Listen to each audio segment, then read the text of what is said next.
აფხაზეთის ავტონომიური რესპუბლიკის უმაღლესი საბჭოს პრეზიდიუმის ხდომა ჩატარდა, რომელსაც უმაღლესი საბჭოს თავმჯდომარე ჯემალ გამახარია უძღვებოდა. უმაღლესი საბჭოს დეპუტატებმა განიხილეს დღის წესრიგით გათვალისწინებული საკითხები, მათ შორის რუსლან აბაშიძის აფხაზეთის ავტონომიური რესპუბლიკის მთავრობის თავმჯდომარის თანამდებობიდან გათავისუფლების შესახებ, უმაღლესი საბჭოს დადგენილების პროექტის განხილვის პროცედურის დაწყების შესახებ. ასევე მოისმინეს ინფორმაცია ლევან გალუბლიშვილის აფხაზეთის ავტონომიური რესპუბლიკის მთავრობის თავმჯდომარის თანამდებობაზე დანიშვნის შესახებ საქართველოს მთავრობის თანხმობის მიღების თაობაზე. განხილულ საკითხებთან დაკავშირებით პრეზიდიუმმა მიიღო შესაბამისი გადაწყვეტილებები. ჩვენ ჩავატარეთ ახლა პრეზიდიუმის სხდომა, დავიწყეთ პროცედურა იურიდიულად გაფორმდეს ბატონი რუსლანის გადადგომა. ასევე მოვიდა თანხმობა ახალი თავმჯდომარის დანიშვნაზე, ბატონ ლევან გალუბლიშვილის დანიშვნაზე საქართველოს მთავრობამ ჩვენს მიმართვაზე, რომელიც 4 სექტემბერს გაკეთდა, უპასუხა თანხმობით და ეს ბატონ პრემიერის განკარგულებით გაფორმებულია და გუშინ მივიღეთ ეს თანხმობაც. ასე რომ წინ არის უკვე დანარჩენი პროცედურები, რომელიც უკავშირდება ახალი მთავრობის დანიშვნას. ოკუპირებულ სოხუმში აცხადებენ, რომ მიუხედავად რუსეთის მიერ დაფინანსების შეჩერებისა, საჯარო მოსამსახურეებს სექტემბრის ხელფასს გადაუხდიან. ამის შესახებ აფხაზეთის დე-ფაქტო რესპუბლიკის ეგრეთ წოდებულმა ფინანსთა მინისტრმა ვლადიმერ დელბამ ადგილობრივ მედიას განუცხადა. ჩვენ ვიპოვით სახსრებს და მიუმართავთ მათ ხელფასებზე, მაგრამ ეს არ მოხდება ელვისის სწრაფით, მთლიანი ბიუჯეტის სისტემის სასიანოდ, დასცინა დელბამ. ინფორმაციისთვის 1 სექტემბრიდან კრემლმა ოკუპირებულ სოხუმს დაფინანსება შეუჩერა. ამის შესახებ აფხაზეთის დე-ფაქტო რესპუბლიკის ეგრეთ წოდებულმა საგარეო საქმეთა მინისტრმა სერგეი შამბამ განაცხადა. მიზეზად კი აფხაზეთის ეგრეთ წოდებული მთავრობის მიერ გარკვეული ვალდებულებების შეუსრულებლობა სახელდება. ექსპერტ-ანალიტიკოსები ჩვენთან საუბარში აღნიშნავენ, რომ თუ არ იქნება ოკუპირებული აფხაზეთის მხრიდან შემხვედრი ნაბიჯები გადადგმული კრემლის პოლიტიკასთან მიმართებაში, მათთვის სიტუაციის ასე გაგრძელება წარმოუდგენელია. როგორც ჩანს, ახლა სოხუმში იმედი აქვს, რომ ამ ერთ თვეში რაღაცას დაალაგებენ მოსკოვთან და იქიდან ხელახლა წამოვა დაფინანსება.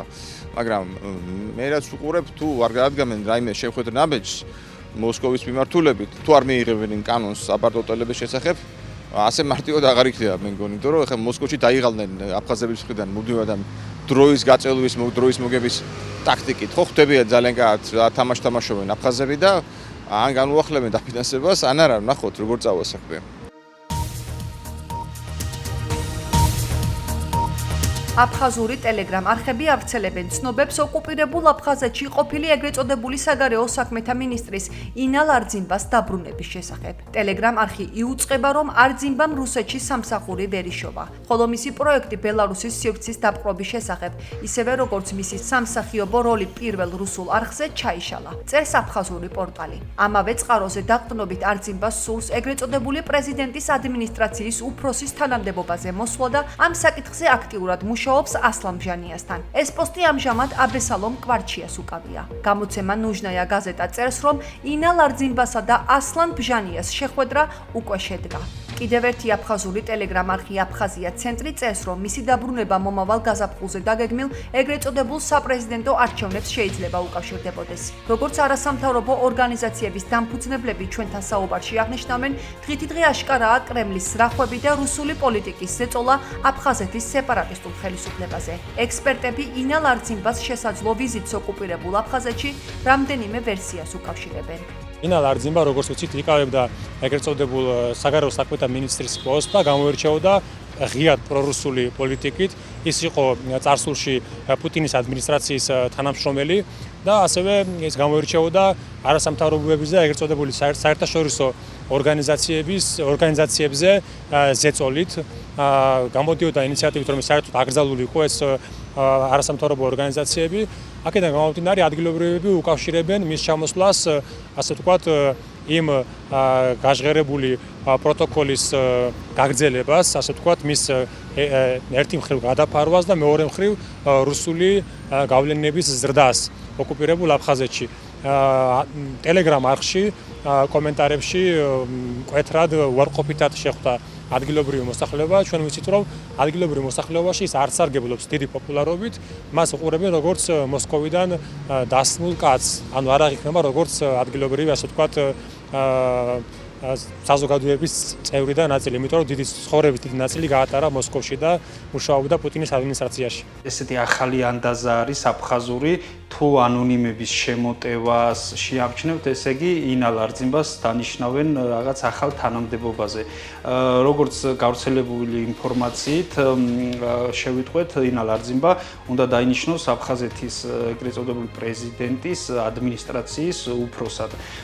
მან ვერ შეძლო წარმატებას მიეღწია ვერც ბელორუსიის მიმართულებით, ვერც როგორც წამყვანმა რუსეთის ერთ-ერთ ფედერალურ ტელეარხზე და ამიტომ დაბრუნდა აფხაზეთში. თუ გავითვალისწინებთ იმას, რომ ასლამ ჟანიას ძალიან უჭირს არჩევნების მოგება, ინალ არძიმბას აქვს ესეთი რესურსი, ინფორმაციული რესურსი, როგორც არის საინფორმაციო ცენტრი, ასევე ანონიმების მთელი ჯარი ყავს, რომელსაც შეუძლია რაღაც გავლენა მოახდინოს არჩევნებს.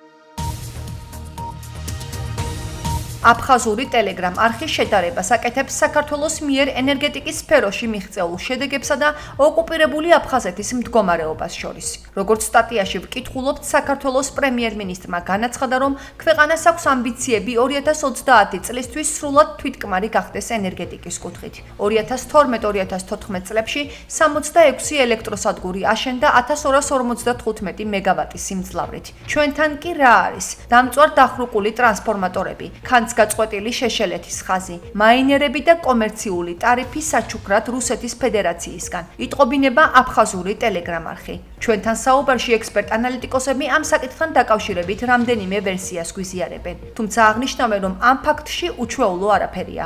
ოკუპირებულ აფხაზეთში არსებული სხვადასხვა თემების განხილვისას სწორება სწორედ საქართველოზე ხდება, თვლიან ქართველი ექსპერტები. ენერგოსისტემას აუცილებლად სჭირდება შენახვა, მოვლაპატრონობა, რეაბილიტაცია, პერიოდული განახლება. ამისთვის საკმაოდ დიდი თანხებია საჭირო, რომლებიც გადასახდელებიდან შემოდის, ელექტროენერგიის მოხმარების გადასახდელებიდან. სამწუხაროდ აფხაზეთში ეს მოსახლეობისთვის სამწუხაროდ არ ხდება. მეორე ფაქტორი არის და ყველაზე მნიშვნელოვანი ის, რომ ეს მთელი ენერგოსისტემა, რომელიც აწყობილი იყო თავის დროზე და აფხაზეთი პრაქტიკულად ენგურჰესიდან მარაგდებოდა თავიდან ბოლომდე. დღეს ეს ასე არ არის. დიდი ნაწილი რუსეთიდან შემოედინება აფხაზეთში და უკვე კომერციულ ფასად ყიდის რუსეთი აფხაზეთს ამ ელექტროენერგიას და დამატებითი პოლიტიკური ბერკეტის სახითაც კი ჩამოაყალიბა ეს სისტემა იქ ზეწოლის განსახორციელებლად. ოკუპირებული აფხაზეთის ეგრეთ წოდებულმა პრეზიდენტმა ასლან ბჟანიამ შეხვედრა გამართა პოლიტიკურ პარტიებთან და საზოგადოებრივი ორგანიზაციების კავშირთან. ამის შესახებ ეგრეთ წოდებული პრეზიდენტის პრესსამსახური იუწყება. შეხვედრის მონაწილეებმა განიხილეს სეპარატისტული რეჟიმის საშინაო და საგარეო პოლიტიკის სოციალურ-ეკონომიკური განვითარების საკითხები. კავშირში შემავალი ორგანიზაციების ხელმძღვანელებმა ასლან ბჟანიას მხარდაჭერა გამოუცხადეს. მათი თქმით, ეგრეთ წოდებული სახელმწიფოს მეთაურის პოლიტიკა მიმართულია ეგრეთ წოდებული ქვეყნის უსაფრთხოების გამტკიცების, მოქალაქეთა კეთილდღეობის გაუმჯობესებისთვის. აფხაზეთის საინფორმაციო ანალიტიკურ ცენტრთან საუბარში ექსპერტები აღნიშნავენ, რომ ოკუპირებულ აფხაზეთში ისევე როგორც კრემლში კლანური მმართველობაა და ამ შემთხვევაშიც იკვეთება კონკრეტული სუბიექტების ინტერესები. ამ გაერთიანებას შეიძლება დავარქვათ იმ კლანის წარმომადგენლობა, რომელსაც არ სურს აი ბეღელთან ადგილის, ოქროს ბეღელთან ადგილის დაკარგვა და ბჟანიას ირგვლივ არიან გაერთიანებული და ბჟანიას წყალობით არიან მიმჯდარი ამ სუფრას და იქიდან ნაალაფარს ღებულობენ. აფხაზური პარტიები, გასაგები ეს არის ძირითადად 2-3 კაციანი პარტიები, ბრო დარეგისტრირებული, ალბათ საუბარი არის იმ პარტიებზე, რომლებიც არიან ესე თუ ისე დაახლოებულები ამ სწორედ ბჟანიას კლანთან, იკვებებიან სწორედ მისი წყალობით. ეხლა ცდილობენ ბჟანიას პოზიცია გააძლიერონ.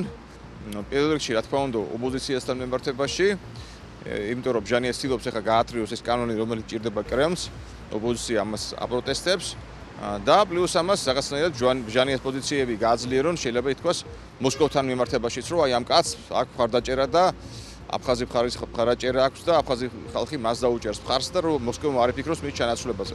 წმინდა კლანური ინტერესები ალბათ აქ წამოდგენილი მეტი არაფერი.